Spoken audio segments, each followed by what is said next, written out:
Hi, everybody, and welcome to WordStream's webinar from Reaction to Recovery, Strategies for Small Businesses in a Time of Crisis. My name is Maggie, and I'm here to kick things off before passing it off to our experts, Holly and Kelly. Before we get started, I want to tell you guys a little bit about WordStream. You might know us from our free tools, our awesome content, our amazing blog. We're premier partners of Google, Bing, and Facebook, and we offer a software here at WordStream called WordStream Advisor, which helps businesses succeed in the landscape of online advertising all in one place. WordStream Advisor makes online advertising with Google, Bing, and Facebook super simple. It helps increase your ROI. It'll give you custom reports, provides you with tons of features to save you time. If you want to know more about how we can help, definitely head to our website. As you get familiar with WordStream, connect with us. Find us on social media. We're on Facebook, Twitter, Instagram, LinkedIn, YouTube. You can learn, you can interact with WordStream customers, see some awesome content. We've been doing a ton to keep up with current trends around COVID-19, and we have some awesome resources on our website, so definitely be sure to check those out. And then just one last piece of logistics before I pass this off. This webinar is being recorded, and you will be emailed the recording along with the slides within 48 hours after we end today's session. So with that said, please submit your questions throughout the webinar. We want this to be as beneficial as possible. So submit any questions that you have, and we're going to do our best to get to as many as we can at the end. So without further ado, I will pass things off to our experts. Great. So, as Maggie mentioned, there has definitely been a lot changing online in our world. But one of the things that I've noticed change the most are the things in my kitchen. What do I mean by that is the banana. So, a banana is a fruit, as we all know. It's something that I have always thought of as a snack, especially on my way to or from the gym. Good in potassium, good to have with peanut butter, but something that I've always never really thought too much about. Never didn't like bananas, never loved bananas, but a banana was a banana. One thing that I've noticed change, and I'm sure a lot of you have too, is that something as simple as a banana has all of a sudden been able to evolve and take on so many different uses over the course of a couple of months. Or it always has been able to, but people just haven't realized all the potential of the simple banana. So there's banana bread, which is definitely something that I knew was, if the bananas have maybe been in the cupboard too long or I bought too many thinking I would eat them and I didn't, was something that I could make. But all of a sudden, banana bread was also banana pancakes, muffins, putting on toppings for ice cream or putting it in smoothies, or even using it as like a snack and kind of a granola bar, or using it to make the actual batter of a pancake, which is something that was new to me. So really, I think what I've learned from the banana in this time of this pandemic that's been happening is that people really started looking at their kitchens too and saying, well, what else can I make? I have either more time to check out recipes, or maybe they did just buy too many bananas one day and needed to look up other ways to do things. So really what we can get out of this though, and what we're really going to be talking about today, is how can you think and how can we as marketers think kind of beyond the banana or think about outside of the box. There's a lot of really good things or good recipes in this example that can happen when we think outside of the box, and really focusing on how you can capture that in your marketing strategy. So my name is Holly Niemiec. I am a senior account manager on our managed services team here at WordStream. So as Maggie mentioned, I am in the accounts with my clients. I work in a bunch of different industries as well as on multiple different advertising platforms. And I really have been working with my clients on a lot of different strategies that we'll go through today, and have really worked with a lot of my clients for a very long time and can at least understand a lot of what you guys have been trying to struggle with, or what to balance in terms of proactive and reactive strategies with your advertising. In terms of bananas, if you're wondering, what my go-to recipe has been the past couple of months has actually been banana pancakes. So I've been making a lot of brunches just because I can't go to my favorite brunch places. And even if I wanted to make banana bread, I haven't been able to find any flour at my grocery store recently. So it's also sort of that do what you can with what you have. And so banana pancakes has been my go-to recipe. Hi, and I'm Kelly McGee. I'm the data feeds manager on the managed services team here at WordStream. I also work as an account manager, so similarly to Holly, in the client's accounts, helping them manage their paid ads across various digital platforms. I have an e-com focus as I help clients optimize or set up their product feeds for shopping campaigns. So I've been helping some clients kind of get that going now during this time as more and more businesses has moved online. I've also been getting creative in the kitchen. I've been trying to find the perfect banana bread recipe. I've tried quite a few, but I think I want to try a couple more until I find my favorite. I'm excited to see what your favorite ends up being, Kelly. Yeah, I'll bring some into the office when we go back. So just to get into the agenda for today. So really, as we kind of talked about earlier, as I mentioned, we're going to talk about how can you do more with less. So how can you do more? How can you create more recipes? Or how can you do, in this case, do more with your business and your digital marketing with less than what you had before? So first, we're going to just discuss managing cash flow.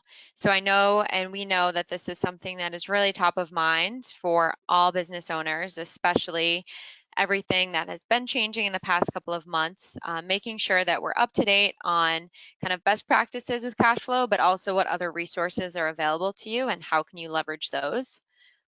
Second, really going over balancing reactive and proactive strategies. So what can you look at now to plan for the future, and what things should you be thinking about in the short term to really be implementing now to help things continue moving forward?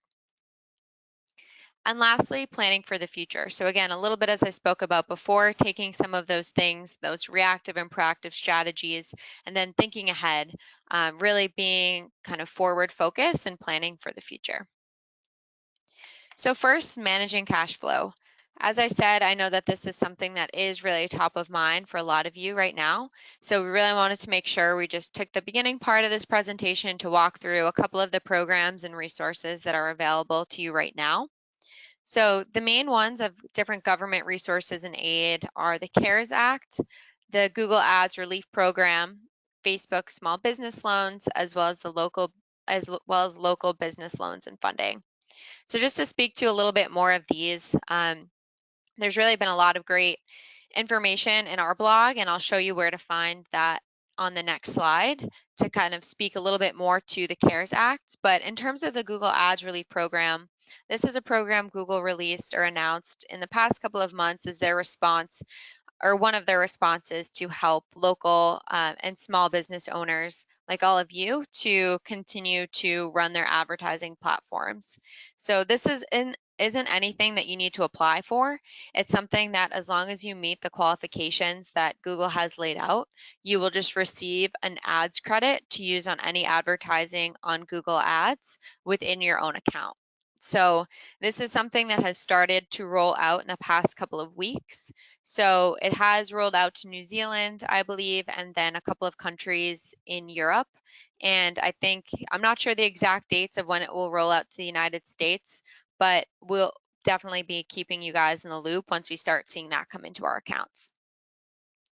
And then the small Facebook, or the Facebook small business loans, excuse me. That's something also that Facebook has rolled out as an opportunity. It is something you do need to apply for, so it's a little bit different than the Google Ads Relief Program. But that is not only to be used for advertising, but those loans can also be applied to paying your employees or keeping the lights on or other utility bills as well. So that's also eligible to specific, I think it's areas of the country, and you can find more information on both of those on our blog, as well as on both of the Google and Facebook websites. And then the last bit too, that I know there's been a lot of talk about the national government relief programs, but I would also take a look in your local community. So there's been a lot of local business loans and funds from a lot of cities or even urban areas across the country to help sustain and build up local businesses too.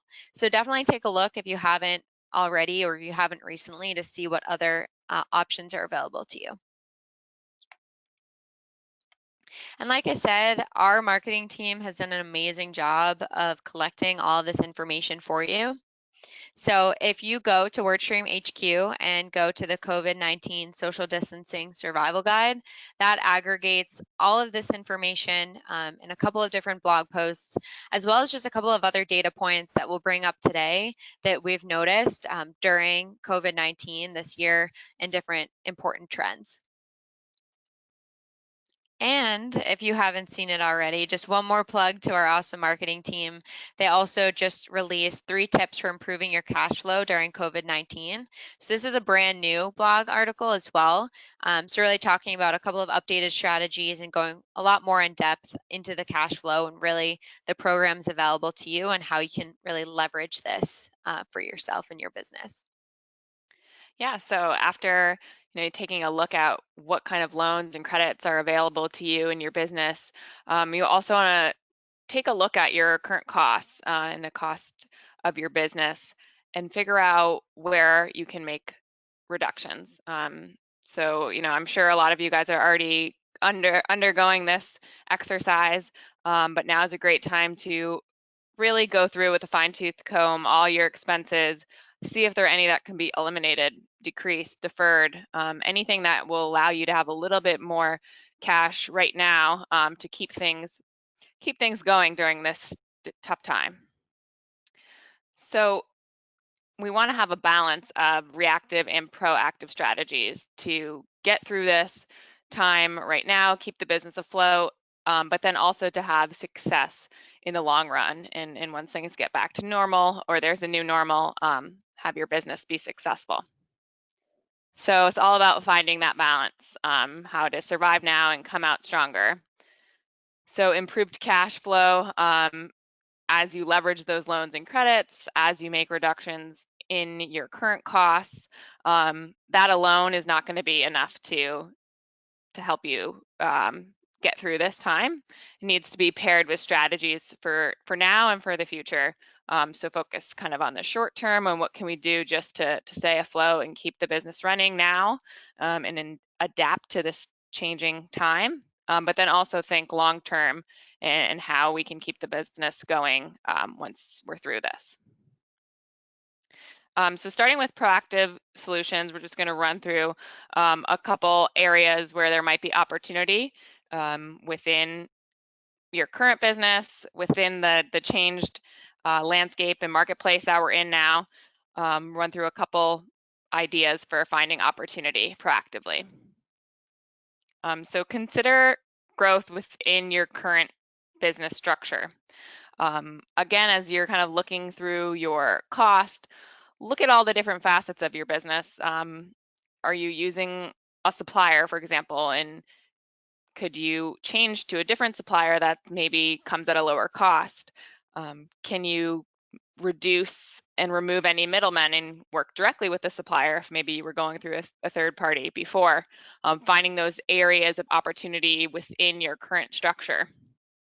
Another idea is to look at higher margin products within your product set. So if you have a bunch of different products that you sell, some of them are going to bring in more margin than others. And can you shift the focus to spend more of your marketing dollars or focus your marketing efforts on those higher margin products that maybe weren't the number one focus before, just to help improve that cash flow for your business? And then are there any new partnership opportunities that you could explore? Maybe you were looking to partner with another business before, but it was cost prohibitive. It might be cheaper now. There's a lot of businesses trying to get creative about how they can keep their business running. So explore those opportunities as well.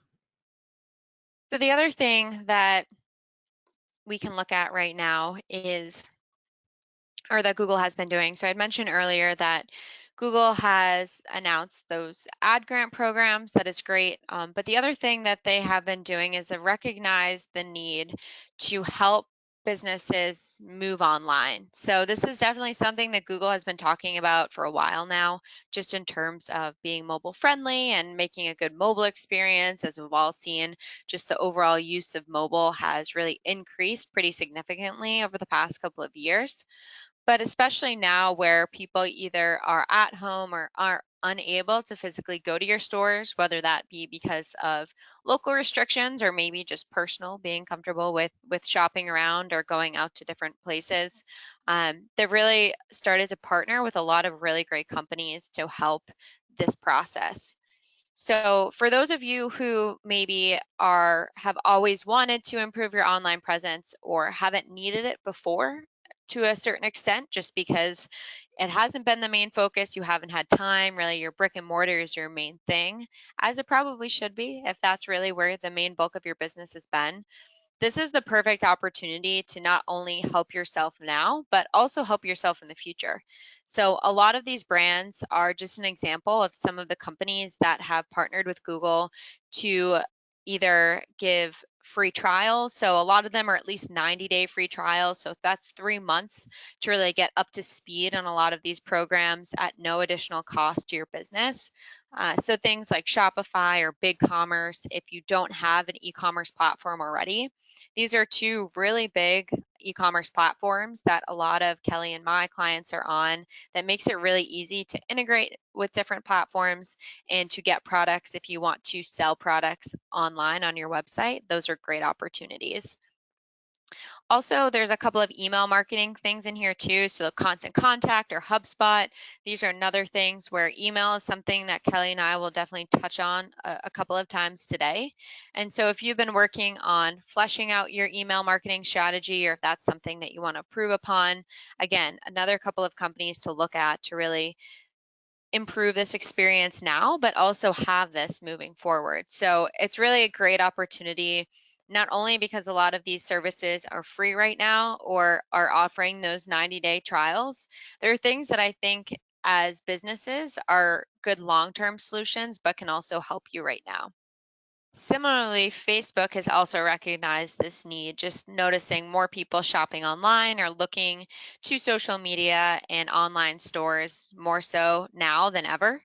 And it's definitely been something that I've noticed as well as a consumer, I've been looking at local business Facebook or Instagram pages to get updates on what they have available. Are there any specials? I know a lot of my local restaurants are doing posts on their Instagram, so I've been checking those out a lot more lately. And so one thing that Facebook is doing is they're launching e-stores.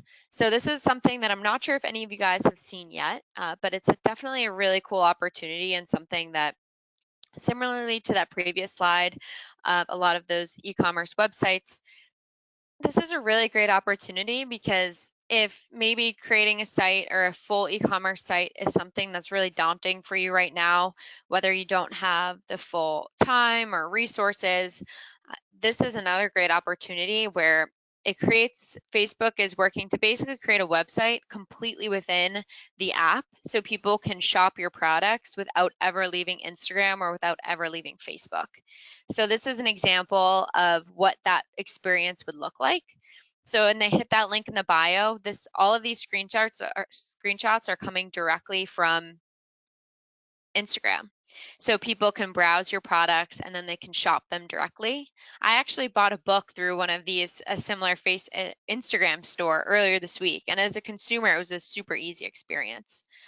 So again, just another great way for you to get online or make the transition to e-commerce a little bit less daunting. There are a couple of options available to you. And again, these are, while they'll help you now proactively in the future, these are things that will carry on for years to come, having this established presence, especially on social media. And then we just wanted to walk through a couple of examples too. So what are other businesses doing to be proactive? What have we noticed as consumers and as marketers? So this is the first example of a few we'll talk about today. But I wanted to highlight, this is a local Boston business called Turnstile. So it is a local spin gym, and they also offer HIIT classes and fitness classes. I'm actually a member there. There is a studio right across from our Boston office in Back Bay. And so obviously when they're quarantine happened, these types of businesses couldn't remain open during this time. But what they did and what I was really impressed with was how quickly and seamlessly they did transition to their social media pages to help their current customers, but also people that just follow them and aren't clients, and offering them classes virtually through their Instagram Live or their Instagram TV.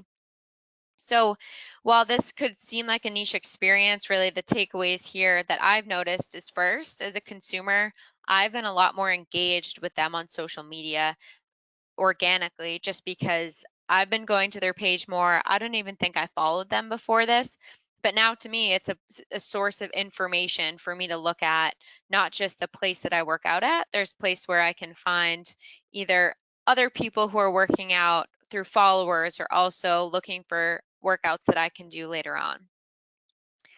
And the other cool thing too that I definitely want to highlight here is just how they've used certain platforms within social media to really highlight their business.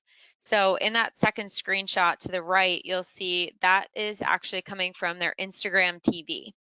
And so Instagram TV allows you to save longer formed content from directly through your Instagram stories.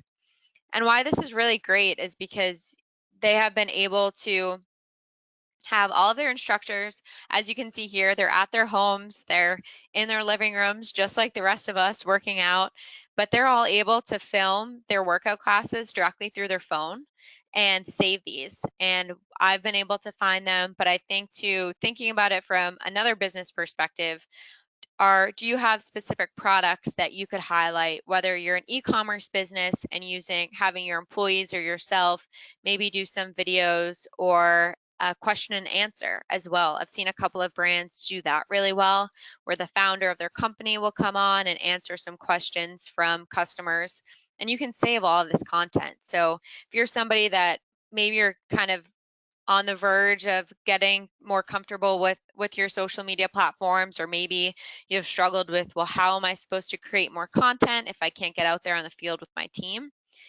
Instagram TV is a great opportunity to do that, because you use your phone, it's natural, you don't need any type of high level equipment to do it. So definitely a great opportunity too, to look within your current platforms and the resources you have available to you, and kind of make the most out of the platforms that you do have. So next, just going into a couple of reactive situations too. So how can we adapt and pivot based off of things that are happening in our environment, and making sure we're staying agile? So another example, we wanted to bring up a couple of other examples here of local businesses that I've noticed, or Kelly and I have seen in the Boston area as well. But that can also be, themes can be applicable to a lot of different industries or businesses. So first, Earl's, which is a restaurant chain in the Boston area, they have recently pivoted to not only offering takeout, but also to selling groceries directly to customers through the channels that they already have. So similar to what Kelly was talking about earlier, of looking at your own business, looking at your inventory channels and the types of processes you have in place. As a restaurant, they were able to say, hey, we're not able to maybe make as many meals in our restaurant since they're not open, but we already have this stream and this connection of produce. How can we get this produce out to people who need it, whether that be because they can't get to their grocery store, maybe their grocery stores are also having issues with inventory. So it's a really great way for them to fit the need of the consumer, but also able to move more product that they wouldn't have been able to use as much product from their suppliers, and also help the suppliers and the farms who are definitely seeing decreases in direct sales to restaurants during this time. So just a really great way of how they were able to think really creatively to not only help bring some extra revenue in through totally different channels, but to also help their own partners as well as customers. And then the second example, which I thought was really cool, is Fabriza, which is a limoncello company in the north end of Boston. So they pivoted. They similarly, they had structures in place, mixers and high alcohol content products. And they switched, and you said, hey, you know what? We have the resources already to fit a need. which was hand sanitizer. And so they switched their manufacturing capabilities to start producing hand sanitizer. And originally they were giving these out or donating them to local hospitals. So it was a great way for them to pivot their business structure and to give back to the community. But now they're selling them directly on their site. And the other thing that I just thought was cool too is, as Kelly and I were looking for some examples, this was a brand that I actually hadn't heard of before this happened. So in that similar way, it's something where they were able to pivot and still find success as a brand, help the local community, but also found a whole new level of customers or awareness by getting into a totally different channel. Yeah, so as you're reacting to the current situation, really important question to ask is, how has your customer changed? So I'm sure that they have. We've all changed a lot over the past couple of months, but really trying to understand from the customer point of view is what's changed in their lives and how is that affecting how they're interacting with businesses in general. So as Holly was talking about virtual events, we've seen a huge spike in interest over time for virtual events. A lot more people are looking for virtual events to attend. A lot of in-person events have been canceled, and people are looking for replacement events to attend and experience those same things, but virtually. And in a reaction to that, I think a lot of people are looking for virtual event ideas. So businesses that maybe are trying to figure out how to pivot and put their content online, figuring that out, looking for different ideas in how to host the event. And you can see the same kind of trend there, a lot less volume before, but now definitely people are looking for ideas. So similarly, if you have a service that you offer or in-person one-to-one or one-to-many face-to-face meetings like dance lessons, I'm sure you're noticing a decline in that. Dance lessons is no exception there. Definitely seen a drop off in interest over the last couple of months just because people can't attend those in person. But one thing that has increased is people are looking for activities for their kids to do at home. As we all know, everyone's spending a lot more time at home. Kids need to be entertained, kept busy. So maybe before, when they were sending them off to dance lessons, that's not an option right now, but they are still looking for something to fill that need. And out of that, a whole new search term has come up, a whole new solution to trying to keep kids busy, virtual dance lessons. That was a search term that really didn't even exist before COVID hit. But now people are adapting their businesses to fit that new need of the consumer. So trying to kind of pivot from what you already offer, how can you make it available to people during this time? So consider your buyer. How has COVID affected your customer? Do they have different problems?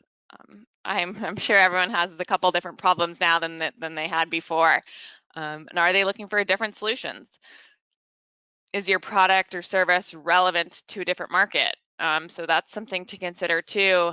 Maybe you used to cater to resorts or schools, and a lot of those are shut down. So is there someone else that could use your product? I was working with one client who sold directly to resorts, and that was a huge part of his market, but we actually shifted the strategy to go direct to consumer and found a market with wealthy homeowners that was buying his product. So it was a new market he was able to tap into because his historical market really went down to nothing.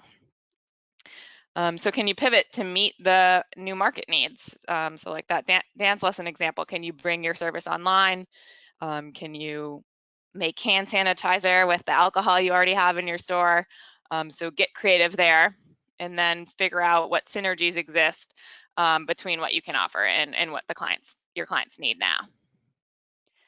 One great example of this is Pavement Coffee. So they have a lot of coffee shops, cafes around the Boston area. which all were closed down for a period of time. People's needs in that sense still kind of stayed the same. They're still looking for their coffee in the morning to get things going and get them off to a good start, except now that they couldn't go in to the coffee shops. So Pavement Coffee pivoted and launched a new subscription service. Great way to bring coffee into the homes of people, since they still were looking for that. And they did a great job in terms of messaging it and packaging it out. This is an email that they sent out to their CRM list. Did a great job using light conversational messaging, talking about how they miss seeing everyone's faces in the cafes. They offered a small discount just to get over that first barrier to sign up for the subscription service. Hopefully people would try if it was a little bit less expensive. And so this allowed them to fill that gap in revenue since the cafes were closed.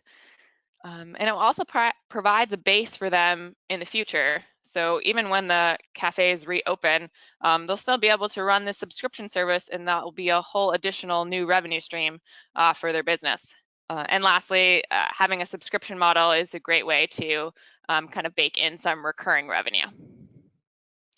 And as we're balancing proactive and reactive strategies, also want to find a balance between customer retention and customer growth. Customer retention, you all know it's very important to keep the customers that you already have. And it might be challenging during this time to keep them engaged, especially if you've had to close any physical locations, but it's still a very important part of your overall marketing strategy. So just a couple of things to consider. One being introduce a loyalty program. So if you don't have a loyalty program, now's a great time to get one started. Getting people to sign up and be a member of this special program that gives them additional perks. And you don't have to think about it just as discounting, because cash flow is definitely a focus too. So we don't, discounting might not be the best solution, but you can do other things that are low or no cost, like early access to new products. So if you do come up with any new product ideas or service ideas, you can give your loyal customers early access to that. Another thing to do would be utilize low-cost channels to keep your customer engaged. So if you had to reduce your marketing budgets or pull back on any paid advertising, consider the channels that you have available to you free or low cost.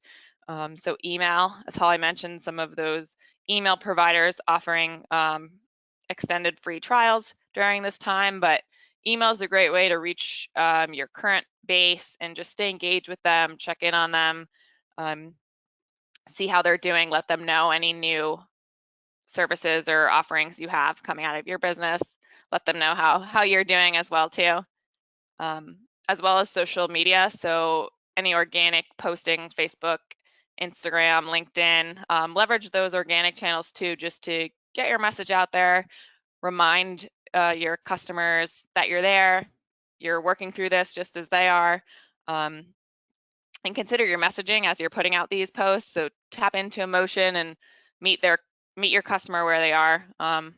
Understand that we're all human, all going through this together and trying to find their best way through it. So just consider that in your messaging.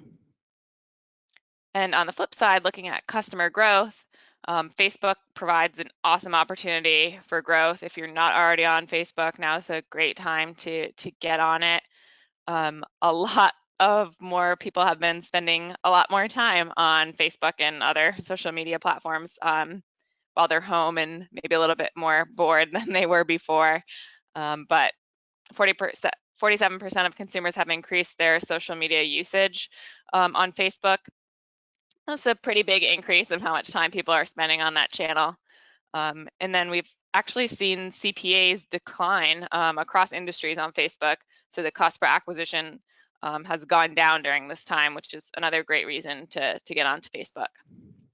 And continuing customer growth, looking for new leads and revenue, consider lookalike and similar audiences. So lookalike audiences on Facebook and similar audiences on Google platforms, just allowing you to leverage the AI to target high value users. So you can create lookalike audience off of your past purchasers, your loyal customer base, site visitors, just as you do grow and expand, helping you target the most valuable people and get the most for your money there.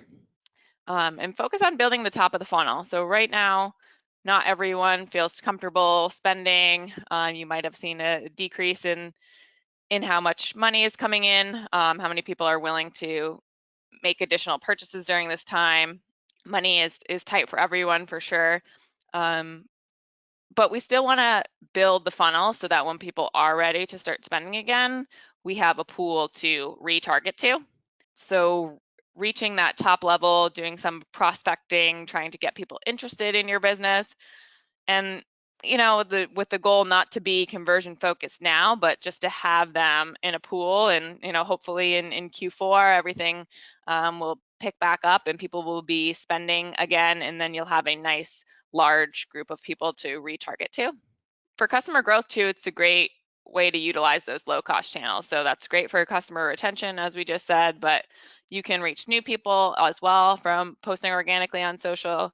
So try to just get creative with the low cost options or free options that are available to you as well. And similarly to building the top of the funnel, consider building your email list during this time. So we want to do some top level prospecting, but also some lead generation campaigns to help you build your email lists at a low cost. Again, so you have that pool when things pick back up to be able to reach back out to and remarket to when consumers are ready to buy again. And consider some new networks. So we talked about Facebook. It's a great opportunity for growth. If you're not on Google Display or YouTube, those are also channels that have seen nice increase in traffic over the last couple of months. So Google Display has seen a 26% lift and YouTube a 36% lift. So a lot of people are spending a lot more time online. And if you can, now's a great time to test out those new channels, even at a low budget. Just get some additional visibility for your brand across a couple different networks. Another customer success story here, Unilock is a paving stone company. So they sell paving stones and work with contractors to redo your patio or driveway. Now they've seen, people are staying home and maybe more than before, they want to beautify their space, have a very nice place to live, because that's where they're spending a lot of their time. But money is tight, so maybe if they were planning a big renovation project, they're a little hesitant to move forward with that, with some uncertainty in the economy and all.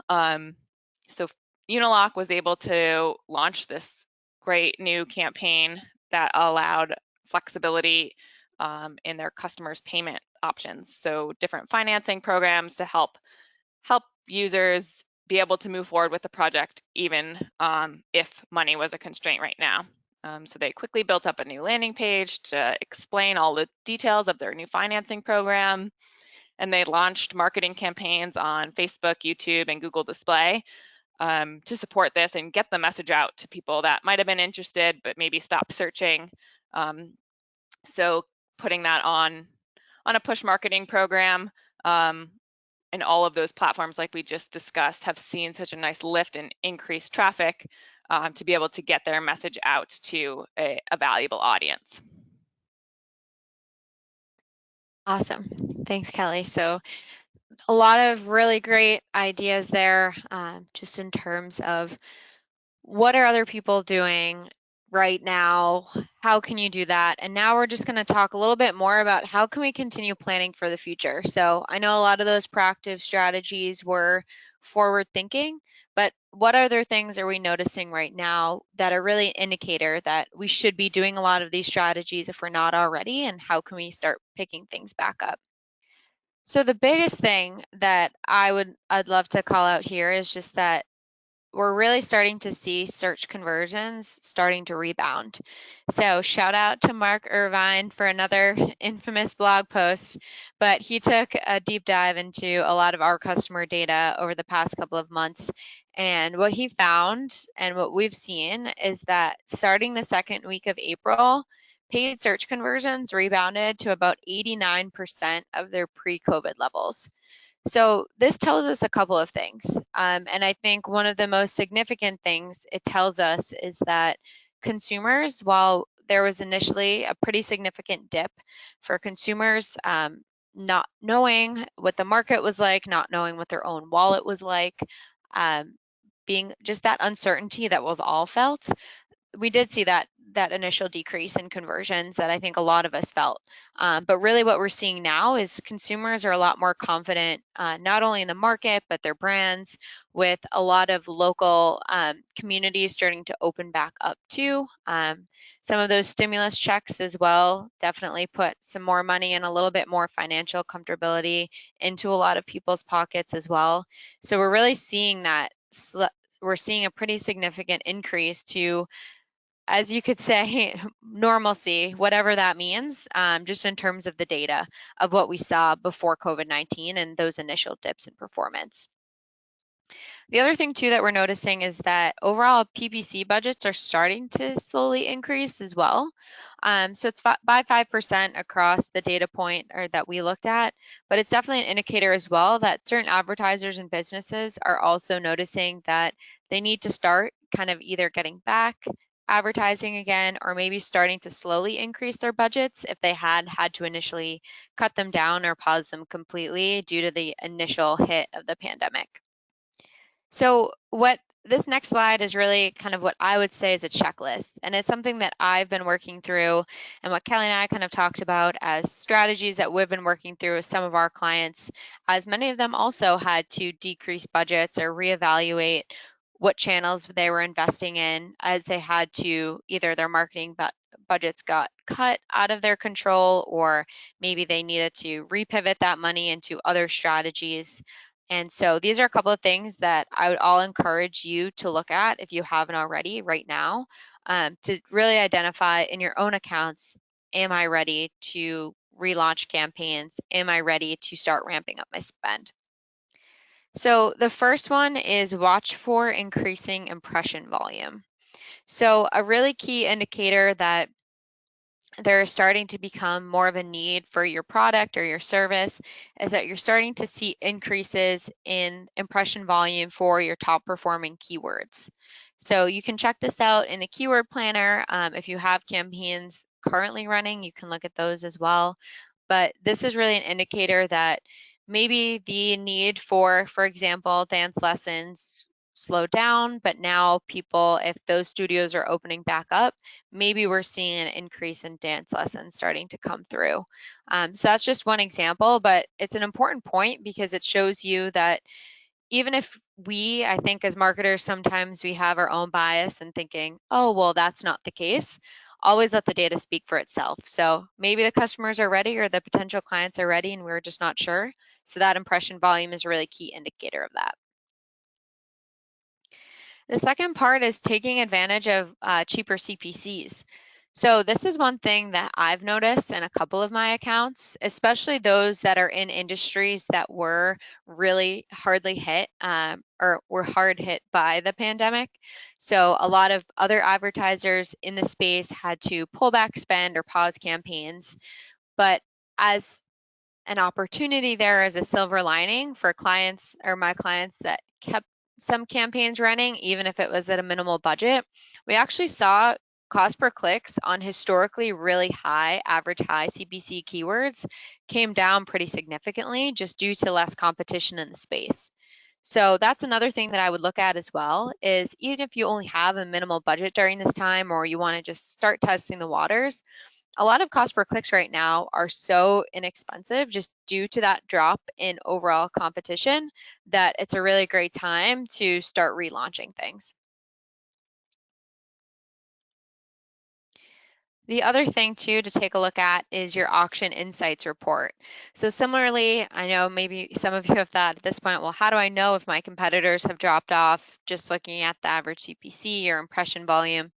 But your auction insights report will actually tell you what other brands or companies are showing up on similar keywords or the same keywords that you're also bidding on.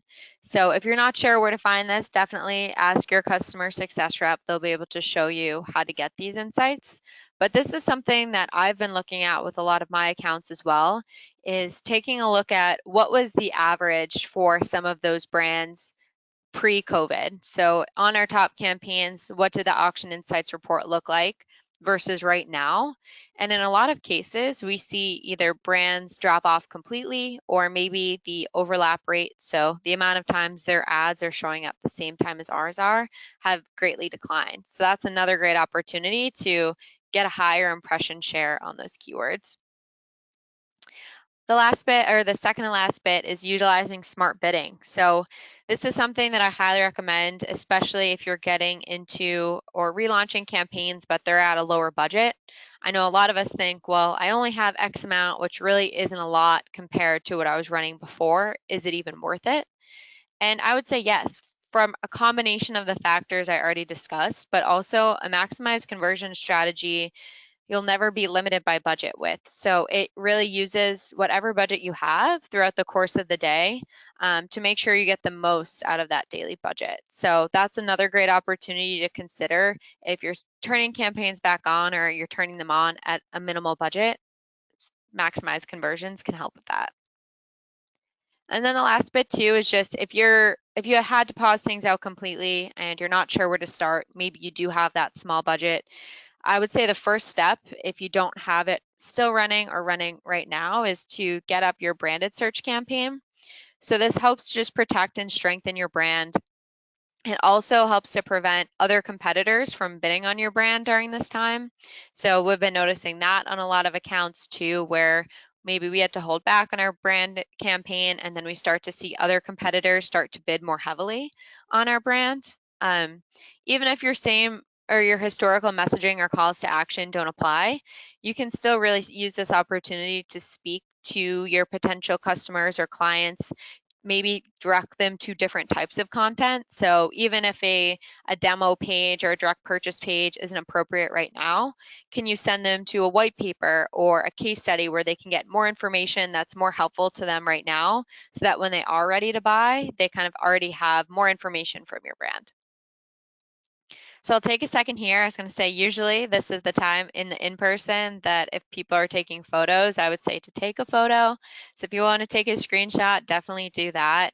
We are, as Maggie said, sending this presentation over later. But like I said, this is definitely one of those slides that I would keep top of mind for just sort of a checklist of when you're thinking about ramping things back up. And then that next is just long term. So what are a couple of other things that we should be considering right now? Is first, as we've said before, and I'll continue saying it, is growing your email lists for future remarketing. So email lists do tend to convert at a high rate and at a pretty low cost. So by investing in getting more emails now, it's helping you in the future. So even if your service isn't available right now, or maybe you're in an industry that your product is available, but your potential client, maybe their marketing budgets or their other budgets were cut so they can't afford your product right now or your service. This is a great time to build that relationship with that prospective client, because they will eventually need you, even if they don't right now.